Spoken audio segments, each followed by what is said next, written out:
Yos nakama, selamat datang di Lifestyle Anime. One Piece chapter 1108 sudah rilis versi bajak lautnya. Inilah saatnya Mimin untuk mereview sekaligus menganalisis One Piece chapter 1108. Sebelum kalian menikmati videonya, jangan lupa klik tombol like-nya ya. Hayo, udah belum? Like dari kalian akan menambah semangat Mimin untuk memberikan informasi mengenai One Piece pada nakama Opler sekalian. One Piece chapter 1108 mendapatkan judul Dunia Tolong Respon, di mana judul kali ini merujuk pada Vegapunk yang ingin mengungkapkan rahasia dunia yang sebenarnya ke seluruh dunia.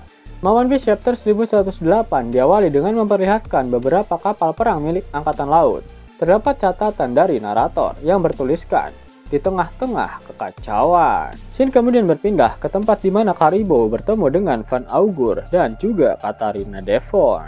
Van Augur terlihat menodongkan senapannya ke arah Karibo. Sontak si manusia lumpur itu berteriak agar Van Augur mau mendengarkan penjelasannya terlebih dahulu. Katarina Devon bertanya siapakah si burik yang ada di hadapan mereka. Dia si rambut lepek, Karibo, jawab Van Augur. Karibo bersikeras agar kedua kru Teach itu mau mendengarkan perkataannya terlebih dahulu. Sembari membidik ke arah Karibo, Van Augur mengatakan meskipun Karibo adalah seekor bajak laut, namun tempat mereka berada di sini adalah pulau milik pemerintah dunia. Augur harus berhati-hati karena banyak orang di luar sana yang menargetkan kepala kaptennya. Karibo mengatakan jika mereka telah salah paham. Dia meminta agar Van Augur dan Devon untuk percaya padanya. Karibo bahkan yakin jika mereka membunuhnya, maka kepala mereka akan digeprek oleh Teach sama. Augur bertanya mengapa Karibo sangat yakin akan pernyataannya. Karibo ketakutan, dia berlutut sembari mengangkat tangannya. Karibo menjawab karena dia memiliki informasi eksklusif yang tidak dimiliki oleh siapapun. Karibo terlihat sangat senang, dia memikirkan informasi penting yang bisa dia berikan pada Teach. Senjata kuno yang mengusung nama para dewa, satunya Poseidon, yang kekuatannya sudah didemonstrasikan putri dari pulau manusia ikan, Shirahoshi. Satunya lagi adalah Pluton yang terkubur di bawah tanah negara Wano. Mereka yang tahu lokasi dari dua senjata itu kira-kira hanya Karibo dan bajak laut topi jerami. Jika kalian membiarkan aku menemui Teach sama, aku dengan senang hati akan memberikan informasi ini pada kalian secara gratis. Aku yakin dia akan bersyukur menerimanya. Jadi tolong bawa aku bersama kalian. Aku pastinya akan berguna untuk kalian, ucap Karibo dengan percaya diri. Van Augur dan Katarina Devon terlihat kebingungan mendengar speak iblis yang keluar dari mulut si burik Karibo. Scene kemudian berpindah ke pesisir pantai Pulau Egghead. Beberapa kapal angkatan laut diperlihatkan tenggelam akibat terkena tembakan laser milik pasifista. Terdapat perintah agar para angkatan laut mengambil beberapa jarak dari pesisir pantai. Selain itu, mereka juga agar tak membalas tembakan pasifista. Para pasifista Maktri diperlihatkan menggunakan perisai gelembung untuk menahan tembakan meriam dari kapal perang angkatan laut. Kroco angkatan laut kesal melihat pemandangan itu karena mereka harus menderita dari kekuatan Special Science Group milik angkatan laut yang seharusnya menjadi senjata mereka. Para pasifista Maktri terus menembaki kapal-kapal angkatan laut dengan sinar laser, dan akhirnya mereka kembali berhasil menenggelamkan satu kapal. Selanjutnya diperlihatkan rumpian para Vice Admiral yang menanggapi amukan dari para pasifista. Vice Admiral Bluegrass tidak terlalu menyukai situasi ini, karena jika mereka menghancurkan pasifista itu, maka sama saja dengan kehilangan aset. Dan hal itu membuat dia merasa frustrasi. Di sisi lain, Vice Admiral Houn bertanya apakah mungkin untuk membatalkan Buster Call, karena hal ini sama sekali tidak pernah terjadi sebelumnya. Vice Admiral Guillotine menanggapi dengan berkata, jika orang yang memberi otoritas pasifista kepada bajak laut adalah Vegapunk itu sendiri, sehingga tidak mungkin untuk membatalkan Buster Call sekarang. Vegapunk saat ini sepenuhnya telah menjadi kriminal pemberontak, dan pertama-tama mereka harus mengembalikan kontrol pasifista kepada pihak angkatan laut. Vice Admiral Doberman memberikan solusi, yaitu mereka harus mengambil kepala bajak laut, Jewelry Pony. Dia lalu memerintahkan para Vice Admiral yang lain untuk meninggalkan kapal dengan tujuan untuk segera menghabisi Jewelry Pony. Di mana saat ini dia sedang mencoba melarikan diri dari pusat Fabrio Fish ke arah pesisir timur laut dari Pulau Egghead. Kemudian diperlihatkan salah satu Vice Admiral tengah berlari kencang di area Fabrio Fish. Ternyata sosok itu adalah Vice Admiral Tosa. Dia langsung menjalankan amanat dari Doberman karena saat ini Bonnie berada di jarak pandangannya dan dia akan langsung menghabisinya. Tosa melompat dan saat ini dia berada tepat di atas Frankie dan Bonnie. Kedua tangannya dilapisi dengan armamen daki dengan pose yang mirip seperti Kamehameha. Serangan tersebut akan menyeret Bonnie ke neraka karena serangannya tersebut setara dengan 10 sigan yang bahkan bisa mengoyak baju sirah. Tosa kami! Bonnie terkejut dan Frankie menyadari jika sosok itu adalah angkatan laut. Serangan Tosa semakin mendekat ke arah Bonnie. Namun, prek! Tosa terlebih dahulu dikeprek oleh Dory dan Broggy yang bahkan hanya menggunakan serangan biasa. Bonnie terkejut ketika melihat para raksasa itu ada di hadapannya. Sedangkan Frankie bertanya-tanya mengapa ada raksasa di pulau ini. Dia menganggap mereka adalah musuh, padahal Frankie dan yang lainnya saat ini sedang terburu-buru. Broggy tertawa dan bertanya siapakah makhluk-makhluk imut yang ada di hadapan mereka saat ini. Dory dan Broggy ternyata sudah menghafal para anggota baru bajak laut topi jerami dari poster buronan mereka.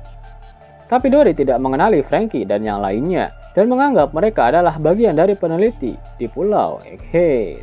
Jelas Broggy tak mengenali Frankie karena poster buronan terbaru Frankie menggunakan profil picture kapal Thousand Sunny.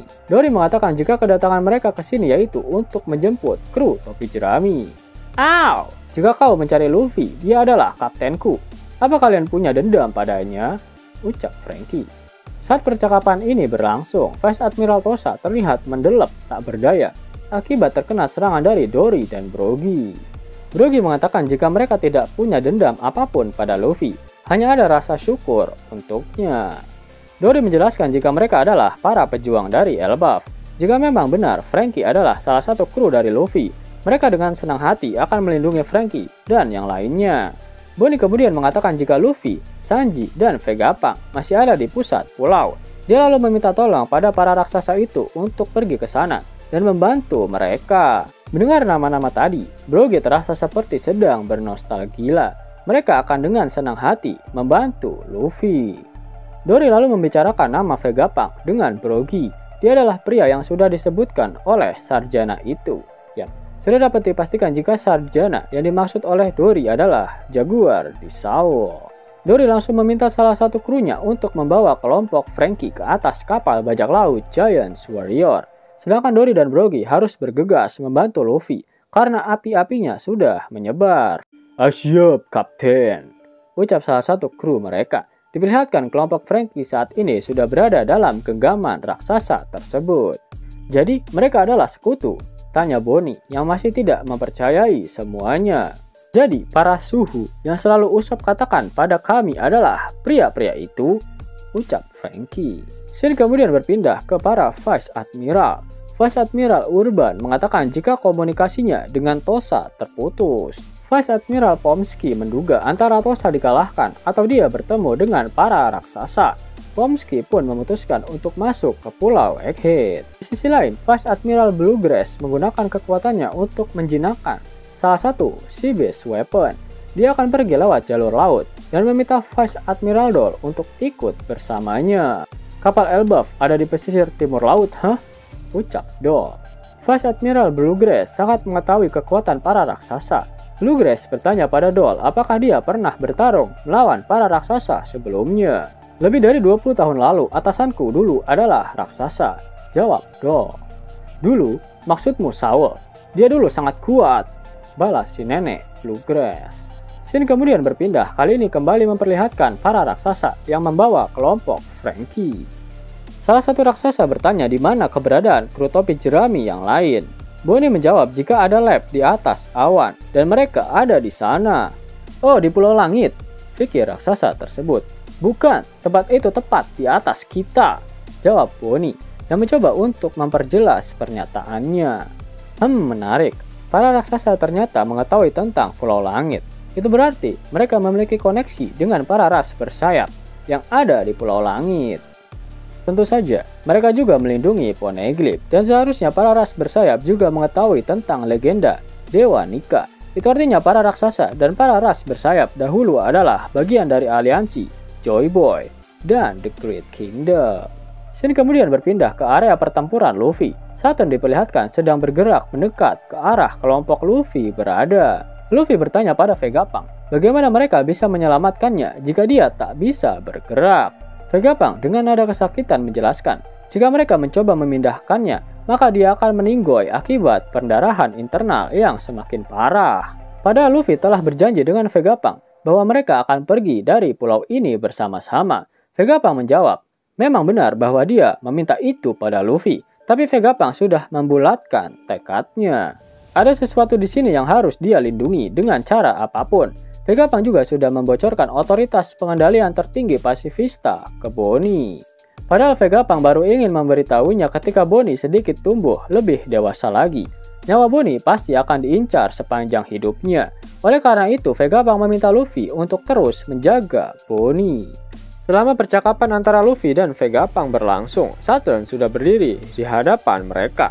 Kali ini Saturn menggunakan wujud full Zoan lembutnya. Sepertinya bagian tubuhmu yang mirip manusia telah lenyap, tatapanmu menjadi aneh, dan tampaknya kau dibaluti racun, ucap Sanji, yang mengomentari wujud baru Saturn sembari menghisap rokoknya. Terlihat jelas memang wujud baru Saturn sudah tak memiliki tangan, namun ciri khas tanduk bantengnya masih ada di kepalanya, dan ukurannya saat ini benar-benar lebih besar dari sebelumnya. Dengan wujud ini semakin jelas jika Saturn adalah Zoan lelembut Ushi Oni. Perwujudannya terlihat sangat mirip. Selain itu, dalam cerita rakyat Jepang dijelaskan jika Ushi Oni dapat mengeluarkan racun dari mulut serta kaki laba-labanya. Saturn langsung menyerang menggunakan kaki laba-labanya yang berlumuran dengan racun. Sanji memperingatkan Luffy untuk menghindari serangan tersebut. Luffy melompat-lompat kegirangan untuk menghindari serangan Saturn yang lebih mirip dengan tentakel. Luffy meminta Sanji untuk pergi dengan membawa Pak Tua Kepala Apel. Jangan hiraukan dia meskipun lukanya terasa sakit. Pokoknya bawa saja dia, ucap Luffy. Tanpa pikir panjang, Sanji langsung menggendong Vegapunk untuk membawanya pergi dari area pertempuran. Uch, hei, aku sudah bilang padamu untuk meninggalkanku, Sanji, ucap Vegapunk. Aku tahu, tapi tetaplah diam, ucap Sanji. Namun Kizaru tiba-tiba muncul dan menendang Sanji. Hah, tunggu, teriak Sanji. Berhasil Vegapunk terlepas dari genggamannya, dan Kizaru langsung menusuk Vegapunk dengan Ama no Murakumo, alias pedang cahayanya. Vegapunk pun terjatuh. Kizaru menatap ke arahnya, namun ekspresi matanya tidak terlihat. Sanji dan Luffy berteriak memanggil nama Vegapunk. Luffy yang terkejut langsung meminta Sanji untuk lari ke arah jalur keluar belakang pulau dengan membawa si Pak Tua Apel bersamanya. Sialan, aku minta maaf Vegapunk, ucap Sanji yang berlari menghampiri Dr. Vegapunk. Sanji berlari dengan membawa Dr. Vegapunk. Kizaru melihat ke arah mereka dan sebelum dia bisa melakukan sesuatu, tiba-tiba Luffy berubah menjadi raksasa dan menahan Saturn serta Kizaru. Terlihat jelas jika wajah Luffy sangat marah. Luffy berhasil meremas kepala si kakek banteng Saturn menggunakan tangan kirinya, sedangkan tangan kanan Luffy meremas badan Kizaru. Wajah Saturn masih terlihat santuy, sedangkan Kizaru sudah muntah darah karena remasan Luffy. Tidak mungkin, aku akan membiarkan kalian lewat, teriak Luffy. Di sisi lain, Sanji sudah terlihat cukup jauh dari area pertempuran. Sialan, hei, Vegapunk, hei, apa kau mati? Hei, kenapa kau tersenyum? Teriak Sanji panik. Namun tiba-tiba terdengar suara aneh dan wajah Vegapunk muncul di layar pangrecord. Vegapunk pun berkata, halo, tis, dunia, tolong respon. Aku Dr. Vegapunk, ilmuwan jenius yang rendah hati. Pesan yang akan aku tinggalkan pastinya akan mengejutkan kalian semua. Tapi ini adalah kebenaran dunia ini. Sudah jelas jika informasi yang disebarkan oleh Dr. Vegapunk akan mengguncang dunia, sesuai dengan pernyataan narator di pertengahan arc Egghead. Yap, kebenaran tentang dunia tentu saja mengenai abad kekosongan, The Great Kingdom, dan kebusukan pemerintah dunia. Lalu pertanyaannya, apakah Vegapunk akan mati setelah perkataannya membuat dunia gempar, seperti pada kasus kematian Roger dan juga Shirohige? Yap, jika kalian sadari ada hal yang aneh dengan serangan Kizaru terhadap Vegapunk dalam chapter kali ini.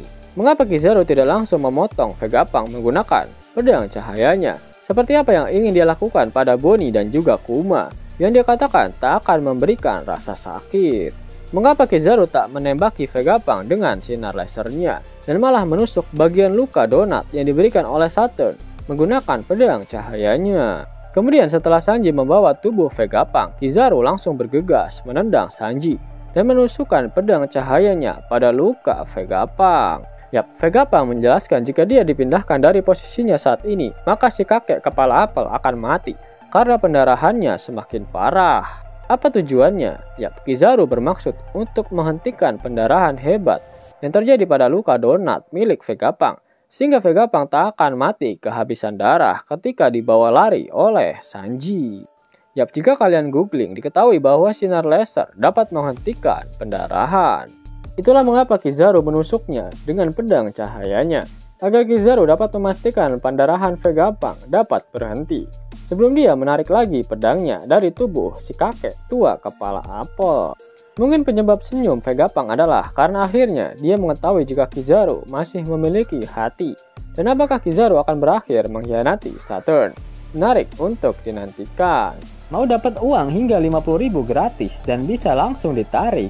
Buka tabungan di aplikasi Neobank sekarang juga.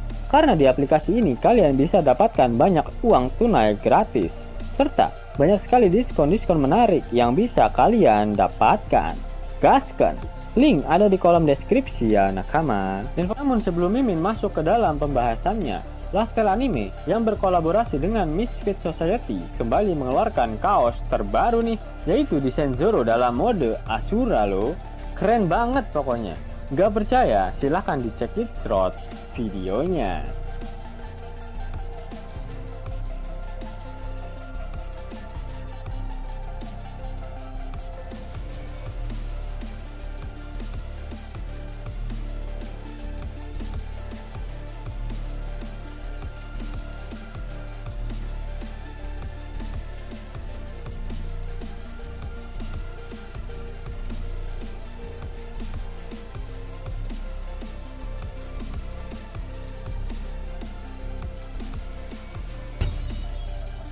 Bagaimana?